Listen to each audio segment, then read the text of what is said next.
Fala Nerdzolas e fala Coders, bem-vindos à aula 2 da nossa série RabbitMQ com C#.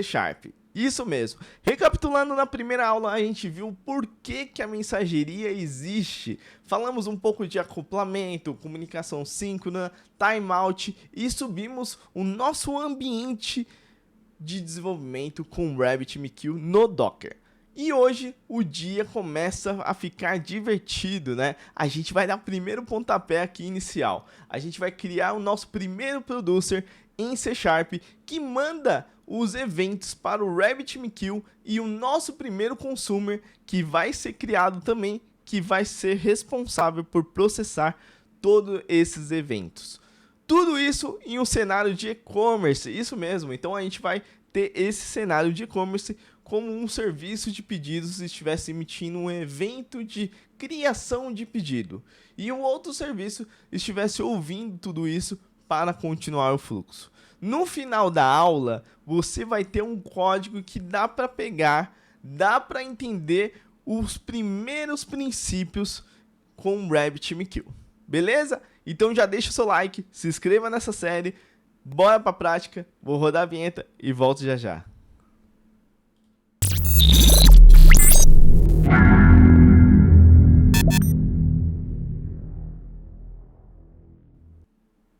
E estamos de volta, Nerdzolas e Coders, para falar sobre a segunda aula prática de RabbitMQ em C#. E afinal, Daniel, o que iremos construir? De fato, de uma forma bem simples, o fluxo de hoje é esse aqui na tela. Primeiramente, vamos criar o nosso producer em C#, tá? Ele vai criar um objeto pedido criado e vai publicar na nossa Exchange, isso mesmo, dentro do RabbitMQ. A nossa Exchange, né? Ela vai rotear esse evento para a fila correta. Isso mesmo. E a nossa queue, né? Como vocês podem ver aqui, que é a nossa fila, né? Ela vai guardar as mensagens até alguém processar. E, de fato, a gente vai criar o nosso consumer, tá? Em C#, que vai ler essa fila e vai deserializar o JSON e processar o pedido. Isso aqui é uma base de arquitetura, né, orientada a eventos, que esse é o tipo de fluxo que você vai usar em microservices para desacoplar serviços, né? E ganhar aquela resiliência que não tem no acoplamento, beleza? Bom, de fato, esse é o fluxo que iremos seguir nessa aula. Lógico que nas próximas aulas a gente vai entender muito mais coisas do RabbitMQ. Aqui é para você sentir, de fato, como construir um producer e como que as coisas conversam, né, com Exchange, Queue e também a parte do consumo, né, que é o nosso consumer em C#. Beleza?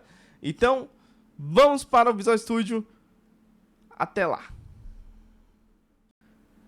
E estamos de volta, Nerdzolas e Coders, diretamente no Visual Studio 2026. Vou fazer um vídeo relacionado a essa ideia, falando o que mudou, beleza? Mas o foco aqui é RabbitMQ, então a segunda aula vamos criar o nosso producer e nosso consumer na mão. Beleza? Linha por linha. Create new project, blank solution, tá? Sempre crio um projeto em branco e vou dar o nome de example RabbitMQ. Geralmente aqui eu abro, né, o diretório e coloco uma pasta source, tá? Dentro dessa pasta eu vou adicionar os meus projetos. Então, para o consumer e para o producer, eu vou criar um console app, tá? Então, praticamente, RabbitMQ.producer aponto para a pasta source .NET 10. Legal.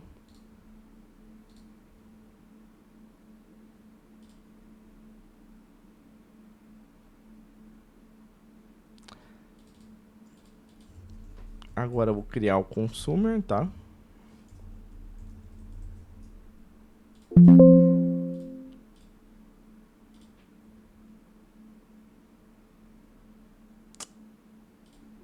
Beleza. Logo de cara, eu já vou lá no pacote de gerenciamentos do NuGet. Vou adicionar um cara aqui, RabbitMQ Client.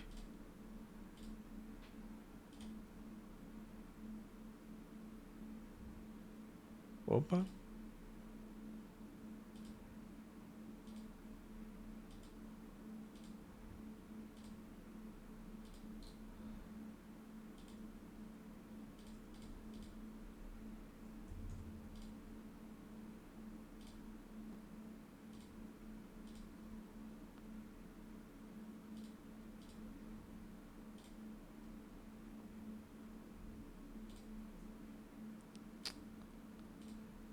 Fechado. Então, opa. Olhando para os dois projetos, tem o pacote do RabbitMQ.client, tá? Beleza. Como a gente vai usar um contrato para tanto o consumer e tanto para o producer, eu crio um projeto class library, tá? RabbitMQ model, tá? Para a gente compartilhar o nosso modelo de objeto. Create, beleza. Como eu já tenho aqui já criado bonitinho, né, pra gente não perder muito tempo, eu vou dar um remover, delete, isso, vou adicionar. Oh, caramba, adicionei errado. Ah, mas não tem problema não, dá um remove, dá um rename aqui. Beleza.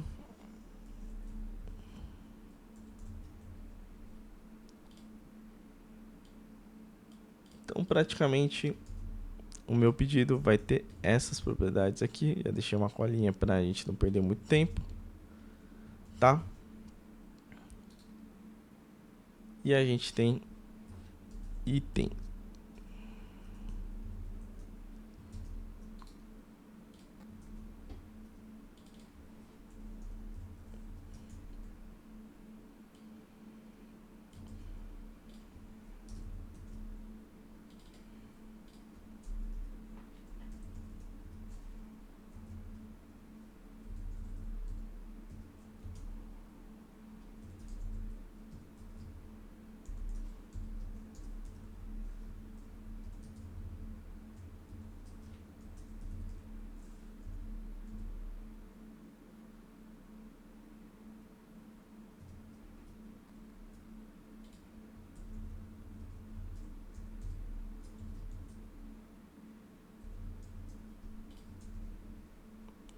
Beleza?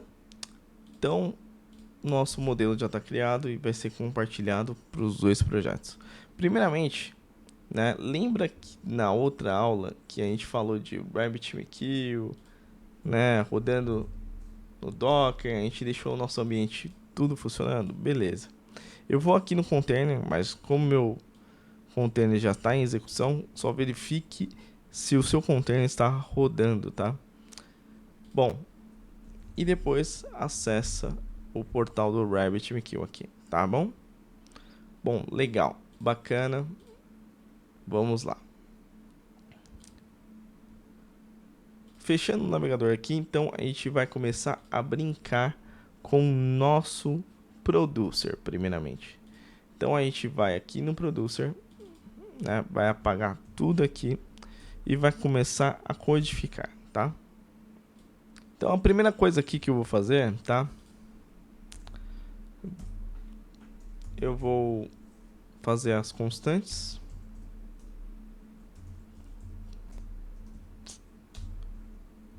Com o nome do exchange name. Eita. Que vai ser pedido.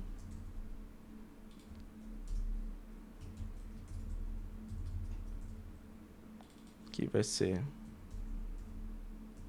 query name.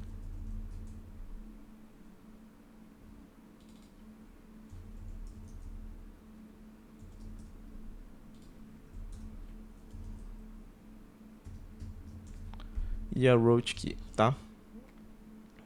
Beleza? Então a gente começou a importar, recapitulando aqui, os nossos queridos, né, bibliotecas RabbitMQ.client, que a gente vai fazer através dessa biblioteca a conexão com o Rabbit, tá? E já chegamos a colocar via constante os nomes da Exchange, fila e route key. Perfeito? Agora a gente vai para a conexão, né? A gente vai configurar a conexão. Então, var factory, beleza?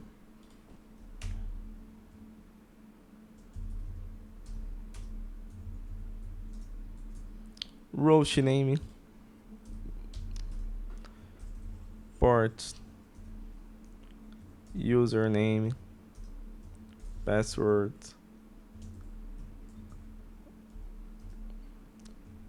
virtual host, automatic recover enable,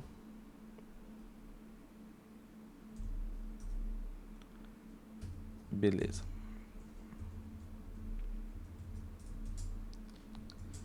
O que eu tô fazendo aqui, tá? A gente tá criando uma Connection Factory. Pense nela como uma configuração de acesso ao RabbitMQ. O route name praticamente é o localhost, porque o RabbitMQ está rodando na nossa máquina. E se fosse em produção, seria outro endereço. Port 5672 é a porta, tá? Padrão de protocolo AMQP, tá? Não se confunda com aquela porta do painel de gerenciamento do RabbitMQ, tá? Username e password são as credenciais de acesso. Então, o GRASH já vem como padrão no RabbitMQ, né? Quando a gente rodou lá. Em produção, nunca use o GRASH, né? Use credenciais com permissões adequadas de acordo com o seu ambiente. Virtual Host é como namespace dentro do RabbitMQ. É uma barra padrão aqui, né? Como vocês podem ver. Você pode criar uma virtual host separados para diferentes ambientes ou aplicações. Enfim. Automatic Recover Enable, tá? Igual a True. É muito importante. Se a conexão cair por algum motivo, o cliente tenta reconectar automaticamente. Sem isso, sua aplicação morreria silenciosamente, tá? Network Recover Interval, né? Define o quanto tempo que ele tenta reconectar. Aqui a gente está configurando em 10 segundos, tá? Como vocês podem notar. Time span from seconds. 10. Bom, a partir do momento que a gente criou, né, a nossa configuração, agora vamos literalmente criar a conexão e o canal, tá? Então vamos lá. Using var connection. Opa, coloquei dois.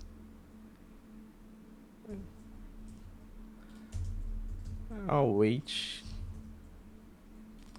create connection async. E o nosso canal. Então, praticamente a gente está criando a conexão e o canal, né? Uma analogia que eu gosto de explicar aqui é exatamente que a conexão é como uma ligação telefônica entre uma aplicação e o RabbitMQ. Já o canal é uma linha dentro dessa ligação. Você pode ter vários canais em uma única conexão. Por que separar? Criar conexões é custoso, né, Edzola? Envolve handshake TCP. Isso mesmo, autenticação, negociação de protocolo e entre outros. Criar canais sai mais barato. É só uma estrutura lógica dentro da conexão que já está estabelecida. Então, em aplicações reais, a gente sempre reutiliza a conexão e cria canais conforme necessário. O await, né, que a gente está usando. Opa, faltou uma coisa aqui, né? Faltou o await aqui. Using, né?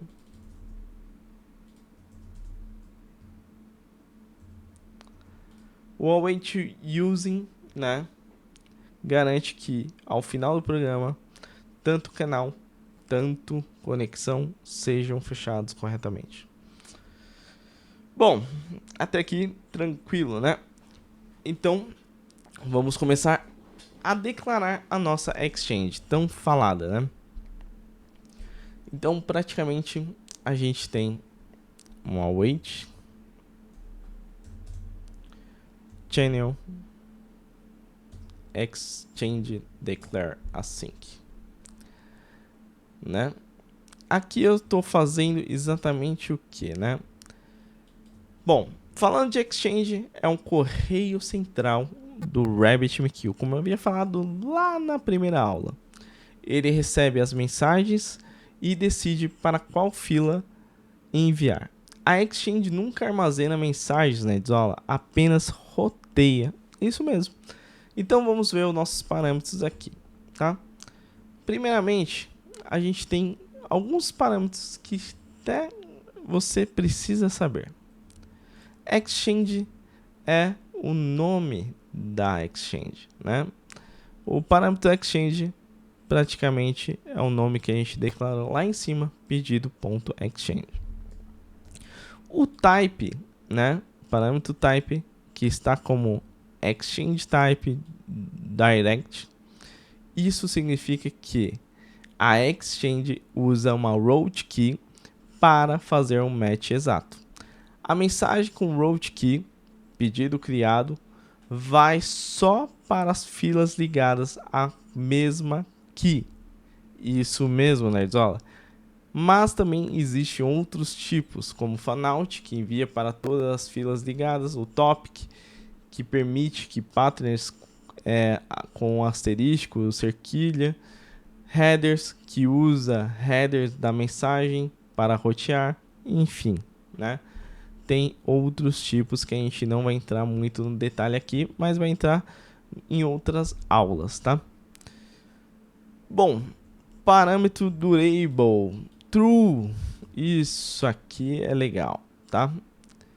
Significa que a exchange sobrevive a reinicios do RabbitMQ. Isso é essencial em produção, nerds. Ó, se fosse como false, ao reiniciar o RabbitMQ, você perderia a exchange e teria que recriá-la, tá? Bom, parâmetro autodelete false, isso mesmo, significa que a exchange não é deletada quando ninguém está mais usando ela, isso mesmo. Se fosse como true, quando o último byte fosse removido, a exchange sumiria. O parâmetro arguments, que a gente não está usando aqui, mas poderia ter um arguments aqui, né? Não precisamos de configurações extras, né? Então, com boa prática, a gente sempre faz dessa forma aqui, ó. Arguments no, tá? Ou também, se você não quiser passar, dá na mesma, tá? Bom, depois de a exchange criada, agora vamos para a declaração, né? A gente declarou a nossa exchange, agora falta a declaração da nossa fila. Então, await channel query declare async. Então, praticamente aqui a gente está declarando a fila onde as mensagens vão ficar armazenadas e esperando os nossos consumidores. O parâmetro query, né, já fala por si, né, é o nome da nossa fila, né? O durable true praticamente significa que a fila persiste mesmo que o Rabbit reinicia, né? Mas atenção, isso não garante que as mensagens persistam. A durabilidade da fila é uma coisa e persistência da mensagem é outra. Isso depende de um parâmetro que veremos daqui a pouco, tá? Bom, agora a gente vai falar do exclusive false. Isso mesmo. Significa que outras conexões podem usar essa fila. Se fosse como true, se a conexão que criou a fila poderia usá-la. E ela seria deletada automaticamente quando a conexão fechasse. Útil para filas temporárias de resposta, mas não é no nosso caso aqui, tá? Auto-delete false, isso. Significa que a fila não é deletada quando o último consumidor é desconectado. Se fosse true, a fila sumiria quando não houvesse mais ninguém consumindo. E o argumentos não, vocês já sabem, né? Não precisa falar. Mas aqui você poderia passar configurações como TTL das mensagens, tamanho máximo de fila ou até os Dead Letters Exchange. Depois a gente vai entrar mais em detalhes. O intuito aqui é a gente brincar com producer e consumer e entender o funcionamento entre eles, tá? Beleza. Depois que a gente criou, né, a declaração da Exchange, da fila, e agora, Daniel, qual que é? Agora a gente vai para o bind, isso mesmo. Então, aqui no bind a gente declara dessa forma, tá? Então, o bind, o que é o bind, Daniel? O bind é uma cola entre Exchange e a fila. Estamos dizendo aqui, nerdzala, toda mensagem que chegar na Exchange, pedido.exchange, que a gente criou lá o nome lá em cima com a constante, com a route key pedido criado, deve ir para a fila de pedidos criados. Sem esse bind, a mensagem chegaria na Exchange e seria descartada, porque a Exchange não sabe para onde enviar se não houver um bind configurado. Então é super importante ter esse carinha aqui, tá? Então, sem esse bind, a mensagem nunca ia chegar, né? Como a gente falou agora. Você pode ter múltiplos binds, tá, nerdzala? Uma fila pode receber várias exchanges. Uma exchange pode enviar para várias filas. É muito flexível essa parte. Beleza? Bom, agora a gente vai fazer o seguinte. No próprio console WriteLine, a gente vai colocar, né, um WriteLine aqui.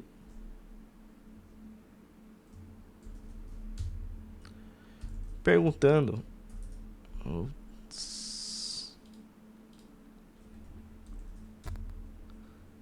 quantos pedidos você quer enviar.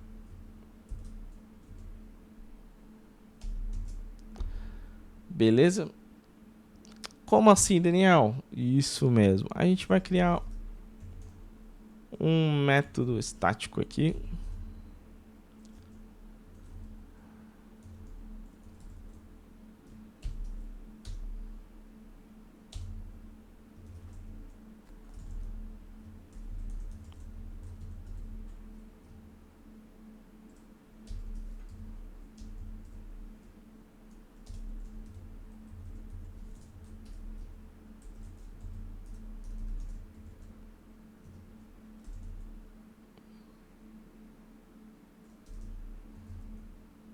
Return.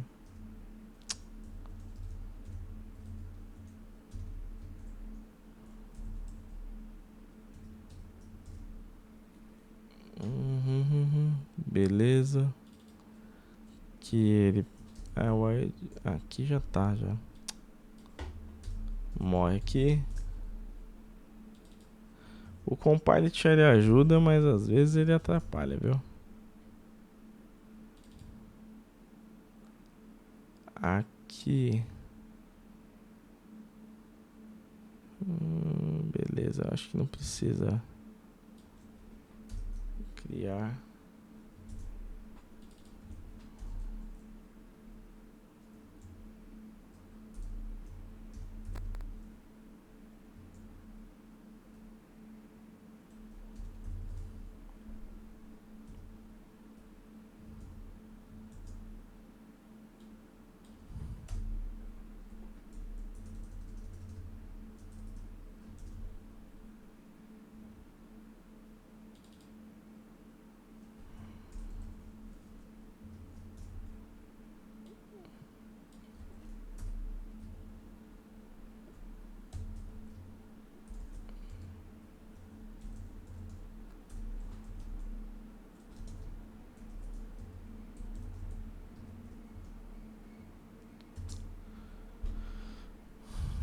Beleza.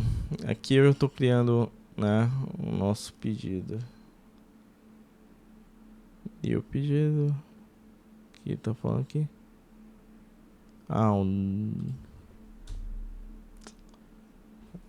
Cliente e-mail.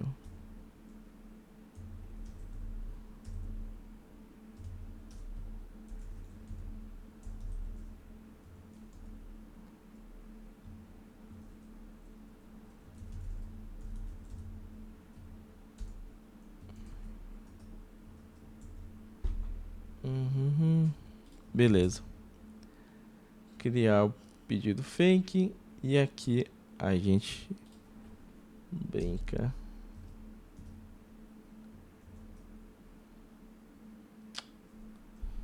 Caramba, não era isso que eu queria. Tá.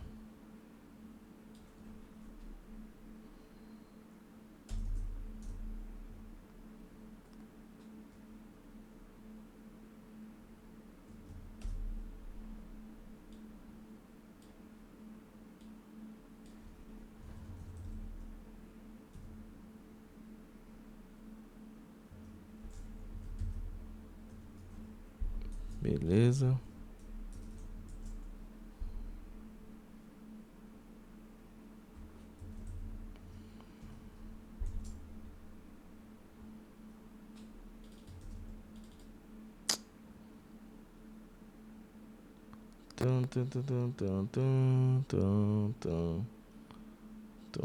Beleza, aqui tá criar. Aqui no body. Serialize. Beleza.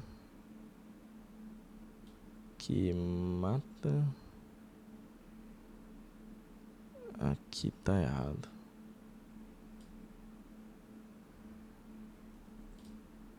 Tá. Vamos matar isso aqui. Properties. New. Basic. Properties. Beleza. Persistent true. Content type. Application JSON. Content encodes. Beleza. Tá bom. E agora basic publish. Assim que tá mandatório false e assim vai. Beleza.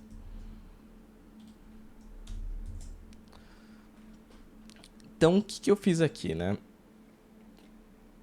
Aqui eu tô lendo a quantidade, né, de pedidos que eu quero enviar. Então aqui é simples. A gente pergunta para o usuário quantos pedidos que ele quer enviar. Estamos usando aqui o try parse, né, praticamente, para converter a entrada de números. Se o usuário digitar algo inválido, usamos como padrão 3 pedidos. beleza? Não colocaria nenhuma mensagem aqui. Eu quero exatamente já popular, tá?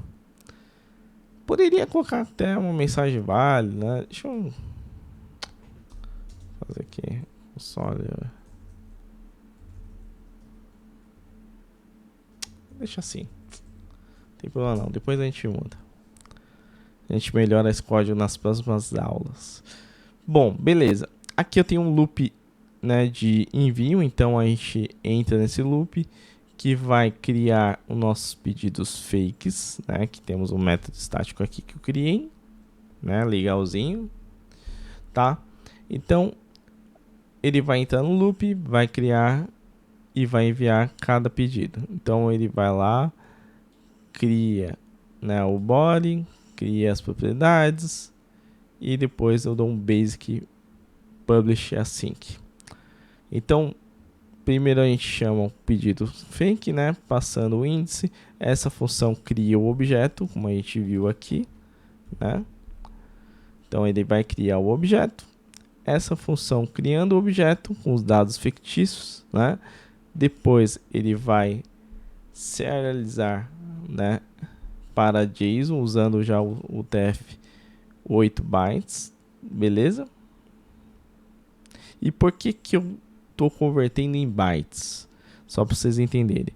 Porque o RabbitMQ é um agnóstico de formato, tá? Ele não sabe o que você está enviando, se é um JSON, um XML, um protobuf, um message pack ou uma mensagem de imagem, enfim. Para que ele entenda tudo isso, é um array de bytes. Então, a interpretação fica por conta do consumidor, tá? Beleza? Aqui, praticamente, no properties, eu estou configurando, né, a propriedade da mensagem, tá? Então, praticamente, basic properties são metadados da mensagem. Então, vamos ver cada uma delas agora. Então, o persistente igual a true, né? Isso faz a mensagem ser gravada em disco. Se o RabbitMQ reiniciar, a mensagem não se perde, tá? Content type, né, praticamente é igual ao application /JSON, informa que o consumidor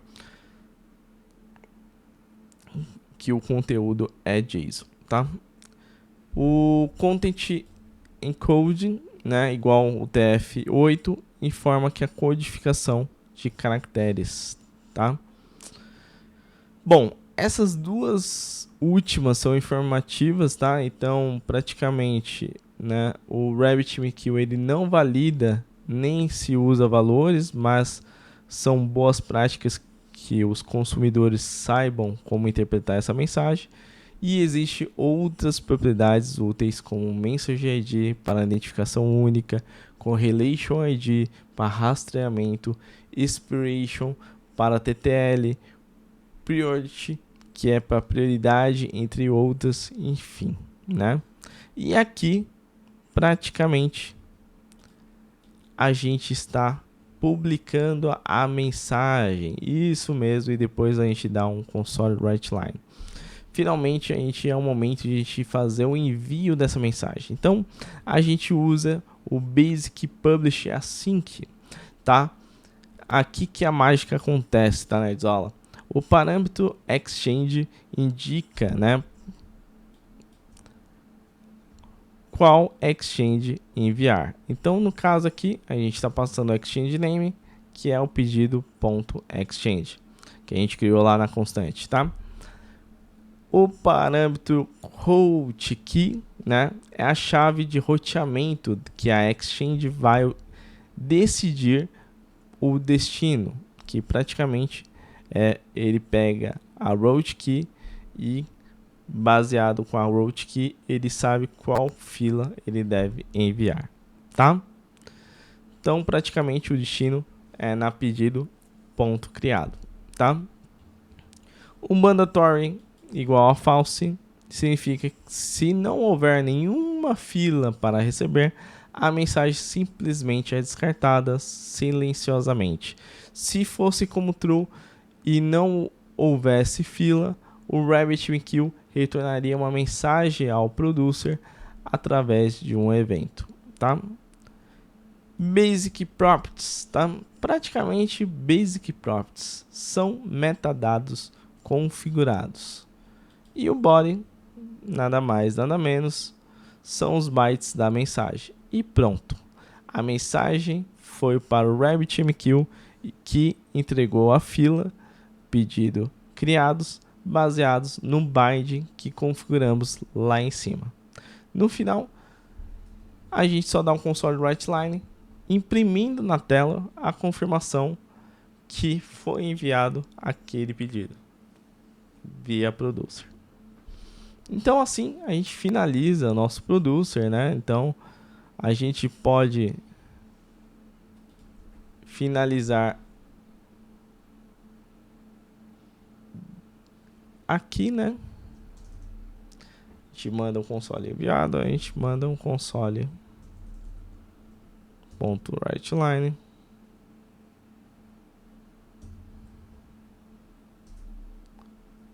console readline. Beleza? E aqui a gente finaliza o nosso producer. Então apenas uma mensagem de conclusão, esperando que o usuário pressione Enter para sair, tá? E quando o programa termina, o await using que declaramos lá em cima garante que a conexão e o canal sejam fechados corretamente. Beleza? Então até aqui tranquilo, né? Bom, chegou o momento de testarmos o nosso producer, isso mesmo. Primeiramente, né, vamos rodar o nosso projeto. Olha que interessante, está funcionando perfeitamente, mas vamos entrar em modo debug só para vocês entenderem, né? E recapitular aqui o que a gente fez. Rodando aqui em modo debug, só para vocês entenderem, estou fazendo a configuração, né, da minha conexão. Aqui estou criando a minha conexão, meu canal.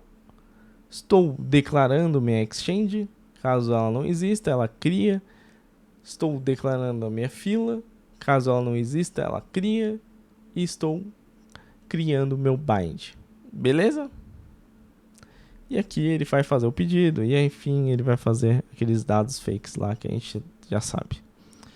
Beleza? Bom, vamos abrir o nosso RabbitMQ, né? Dar um overview aqui. Podemos ver que está tudo vazio, não tem nenhuma mensagem. Então a gente vai fazer da seguinte maneira. Eu quero mandar 2. Olha que interessante. Ele mandou 1. Vamos ver se ele atualiza. Vou dar um F5 aqui. Ó, atualizou. Vou mandar outro.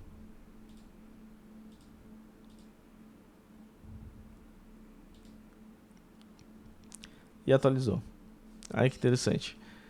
E aí, se a gente for entrar aqui em queries, a gente consegue pegar essas mensagens. E olha que legal. Payload da mensagem. Muito interessante. Bom, então o nosso producer está funcionando. Eu vou mandar mais 5 aqui, né? Só pra gente, sem debug mesmo, só pra gente ter. Aí no total vai ter 6, 7. Isso. Então a gente vai ter mais 5. Beleza. Vamos olhar aqui. 7 mensagens. Beleza? Para ser consumida. Agora a gente vai brincar no nosso consumer. Isso mesmo. Então, praticamente, a gente vai deletar isso aqui. E vai pegar a mesma configuração que a gente fez lá no producer. Aqui. Beleza? Por que de tudo isso, Daniel? Como vocês podem ver, a configuração inicial é idêntica ao producer, né?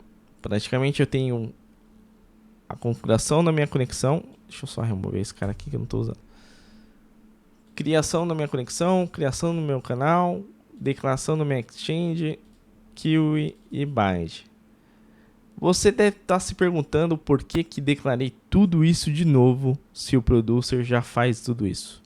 Bom, primeiramente, independência. Se o consumer pode iniciar antes do producer e se a fila não existir, ele vai lá e cria. Pronto, o componente é autossuficiente. E o segundo é a idempotência, né?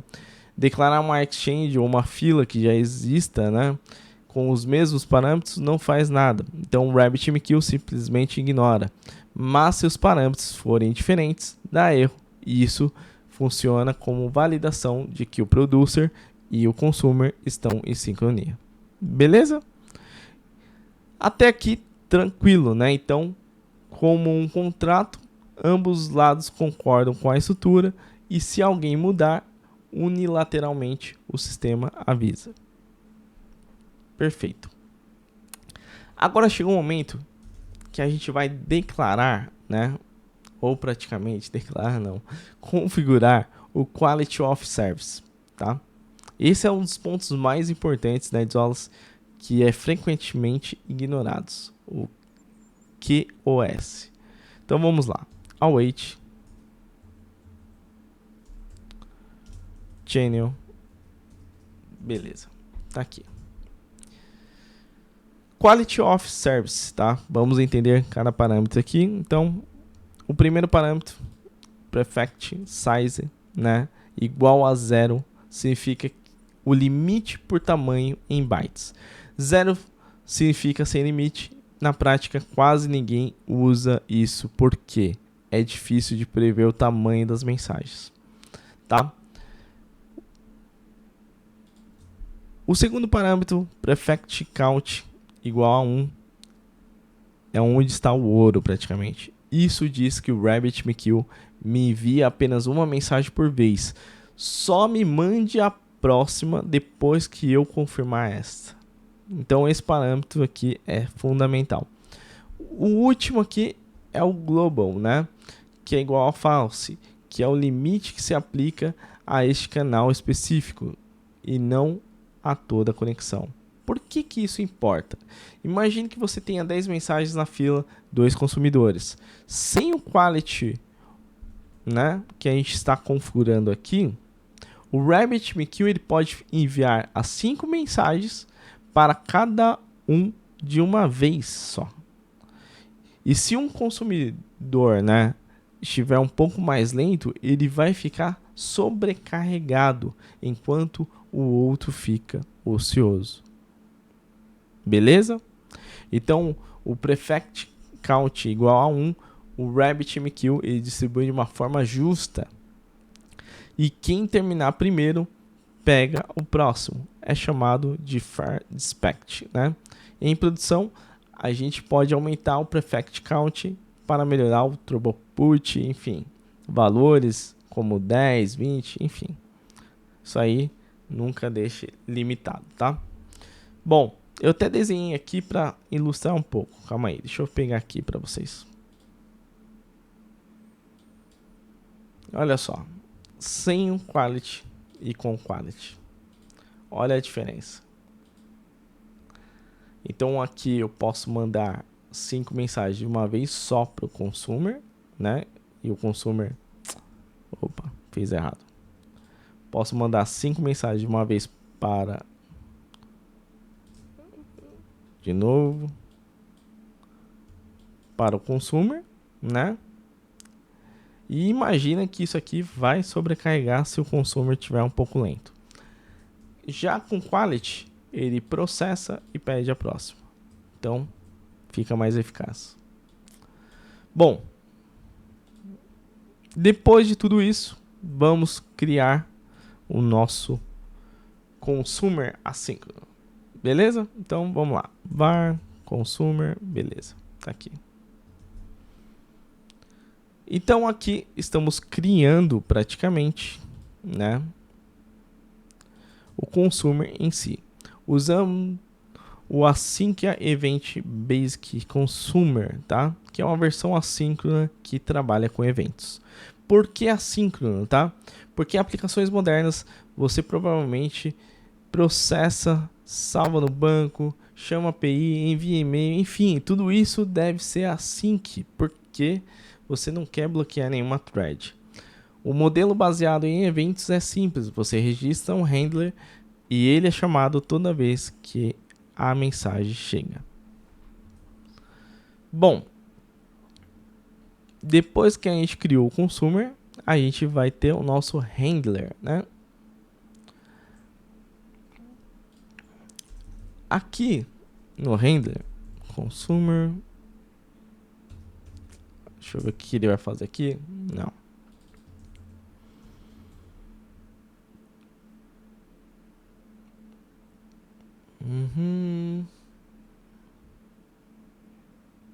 Aqui eu tenho que mudar.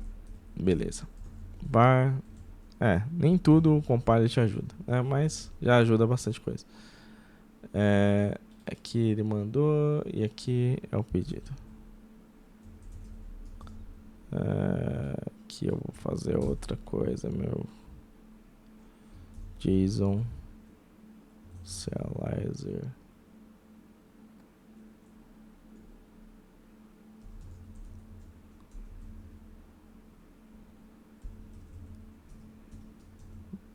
Beleza, aqui eu já dou um... Oh, caramba, não era pra girar. Que ele criou onde? Criou aqui. Vou remover porque eu tô usando o cara lá. Beleza.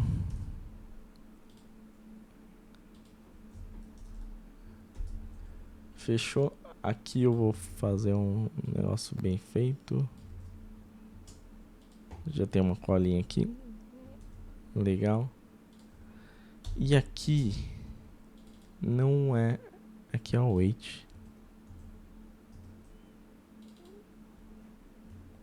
Basic. Beleza. Tá. Fechou?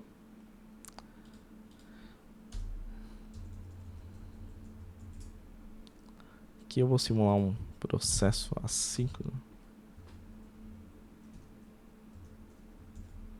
Tá.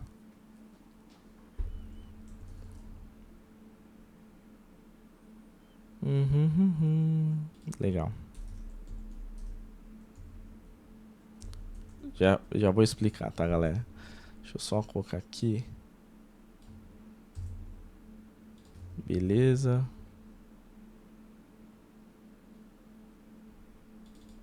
JSON.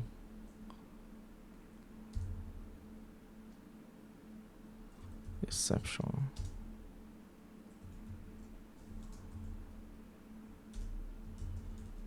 Beleza.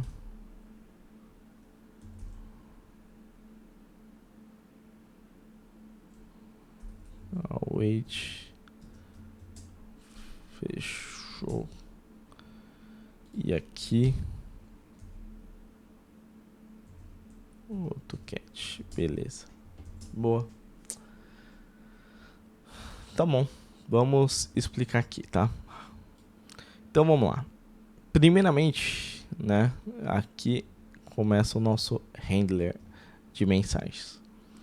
Esse evento, né? Receive async, ele é disparado toda vez que uma mensagem chega, tá? Então registramos o handler assíncrono usando o Lambda, tá? Primeiramente, eu estou capturando o deliver tag, então esse é um identificador único da mensagem neste canal e é como um número de protocolo. O deliver tag é um número sequencial de 1, 2, 3, enfim, e assim por diante. Cada canal tem a sua própria sequência. Usamos esse número para dizer que o RabbitMQ, essa mensagem específica foi processada ou essa mensagem deu erro. Sem deliver tag, o RabbitMQ não saberia de qual mensagem estamos falando, tá? Então é super importante, que é esse cara aqui, ó, IA, tá? Que é esse cara aqui. Bom, Aqui, praticamente, estou deserializando a mensagem, né? Simples. Então, posso até falar aqui no body a gente tá vem como read only memory de bytes, né? E a estrutura eficiente evita cópias desnecessárias, enfim. Então a gente converte para to array, né? O JSON aqui, né? Que é uma variável, a gente está praticamente transformando os bytes em string UTF-8 usando encode, tá?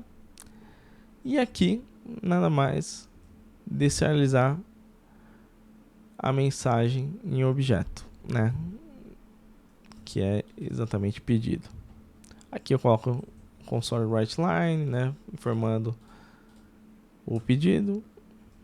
Aqui eu coloquei um task delay, tá? Para simular exatamente um processamento, de salvar no banco, enviar um e-mail, enfim. Imagine que tinha um processamento aqui de lógica de negócio, então eu fiz um task delay para simular esses 2 segundos, tá? De processamento. E praticamente o ACK, né? Basic ACK Async, né? O ACK é como dizer para o RabbitMQ que eu recebi e processei com sucesso e que eu posso remover essa mensagem da fila. O parâmetro deliver tag indica qual a mensagem que estamos confirmando, já tinha falado isso, né? E um parâmetro múltiplo igual a false, que é esse cara aqui. Isso aqui é super interessante. Confirma apenas essa mensagem. Se fosse como true, né? Ele confirmaria todas esta e todas as anteriores não confirmadas. Útil para processamento de batch, mas perigoso se você não souber usar esse cara. Bom, e quando dá um erro de JSON, né? Pô, Daniel, tentei deserializar o objeto, não consegui. Cara, ele vai dar um basic NAC, né? Que é um tratamento de quê, né? Praticamente quando eu falo de basic NAC async, né? É com um require igual a false. Eu estou dizendo que NAC significa uma negativação, né, da mensagem, então não consegui fazer por algum motivo. E estamos dizendo que eu recebi, mas eu não consegui processar. E quando eu estou com keyword false aqui, né, o RabbitMQ ele descarta essa mensagem e se tiver uma dead letter exchange configurada, ela vai mandar essa mensagem para lá, senão ela é perdida. No caso aqui, ela está sendo perdida porque eu não tenho um dead letter, isso eu vou falar mais para frente, que não faz sentido eu falar agora para vocês. E quando ocorre algum erro que eu não estava prevendo, né, eu dou require igual ao true. Então ele retorna a mensagem para a fila e ela vai tentar reprocessar novamente. Beleza? Até aqui tudo bem, tudo tranquilo. Então estou fazendo meus tratamentos, né, de erro, e aqui eu vou iniciar o meu consumo, né?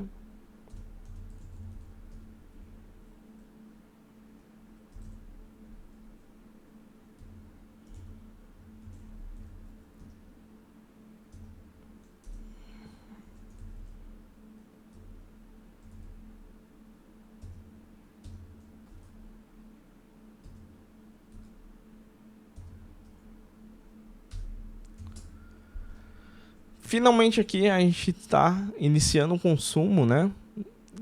Com basic consume async. O parâmetro query é o nome da fila, praticamente. O auto ACK falso, né? É a chave de segurança. E vamos comparar os dois modos, né? O auto ACK true é que não é recomendado. O RabbitMQ marca a mensagem como entregue assim que envia. E se seu consumidor crashar durante o processamento, a mensagem é perdida, né, Nerdzola? Para sempre. Então você nem sabe o que você perdeu.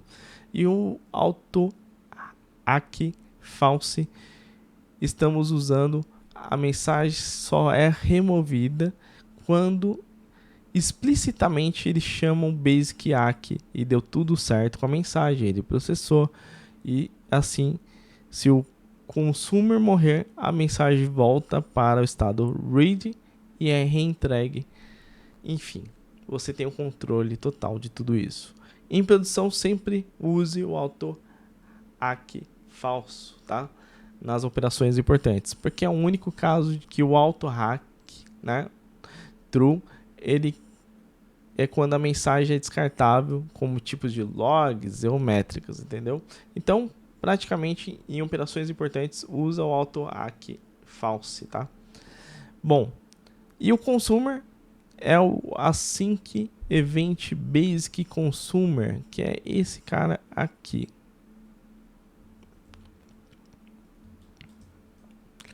Beleza? Que configuramos. Agora, né, depois que vamos fazer a coisa acontecer, a gente só vai mandar uma mensagem para deixar vivo o nosso console. .writeLine.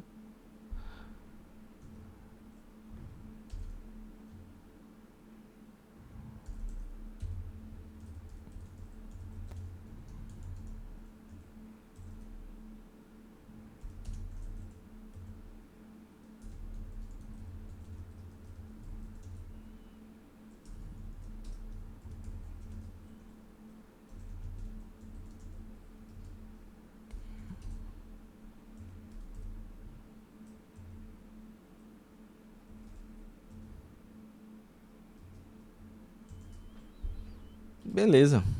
E aqui a gente finaliza o nosso consumer. Calma aí, galera. Eu acho que eu fiz uma coisa errada aqui, ó. Antes de eu rodar, esse cara aqui tem que estar fora. Aí não vai conseguir rodar mesmo. Boa. Então, escolhendo o consumer, rodando aqui. Olha que interessante. Ele já está consumindo as mensagens. Ó. Ó que legal. E ele já está consumindo a mensagem. Então esse é o papel do consumer, tá ligado?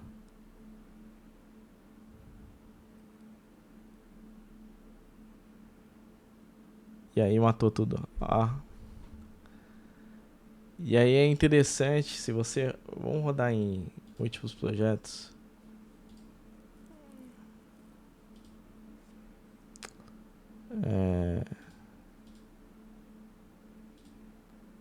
Start e Start. Apply. Ok. Aí ele vai rodar os dois. Olha que legal.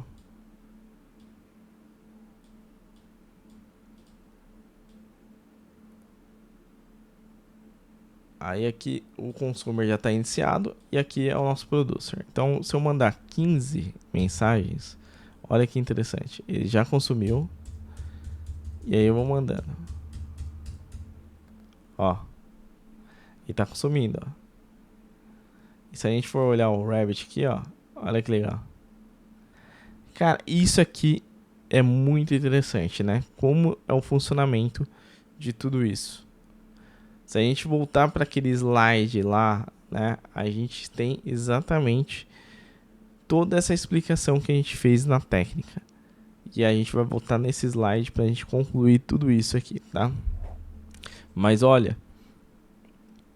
isso aqui é muito legal. Então assim, você aprendeu a construir, né, praticamente o seu primeiro consumer e o seu primeiro producer, né? Vamos voltar para o slide lá para a gente só dar um overview, né, de tudo isso que a gente concluiu aqui. Bom, pessoal, o que a gente construiu aqui? Fazendo uma recapitulação bem rápida aqui. A gente viu um ciclo completo de mensageria RabbitMQ. Isso mesmo. No Producer, a gente viu que ele envia as mensagens para o Exchange, né, que roteia praticamente para uma fila, né, baseado no bind ou no route key, tá? O consumer praticamente lê, né, da fila, processa a mensagem, confirma com ACK se deu certo ou rejeita com NACK se deu erro. E esse padrão é fundamental, e dominando tudo isso, você está pronto para construir sistemas distribuídos, robustos, escaláveis. Lógico, né? Isso aqui é só um pontapé inicial. E aí, lá vai umas dicas finais aí. Nunca use credenciais guest, tá? Crie usuários específicos. Sempre use mensagens persistentes e filas duráveis para dados importantes. Configure dead letters, queues, para capturar essas mensagens de erro. Implemente idempotência no consumer, mensagens que podem ser processadas mais de uma vez. Monitore suas filas, né? O painel de gerenciamento ajuda muito, mas no próximo vídeo, galera, olha, vamos aprender exatamente o que eu falei aqui como dica. Configurar dead letter queues e implementar uma estratégia robusta de retry com back-office exponencial. Pô, isso aqui tá fantástico. Então, se você gostou dessa série, deixa o like, compartilhe com seus amigos e até o próximo vídeo.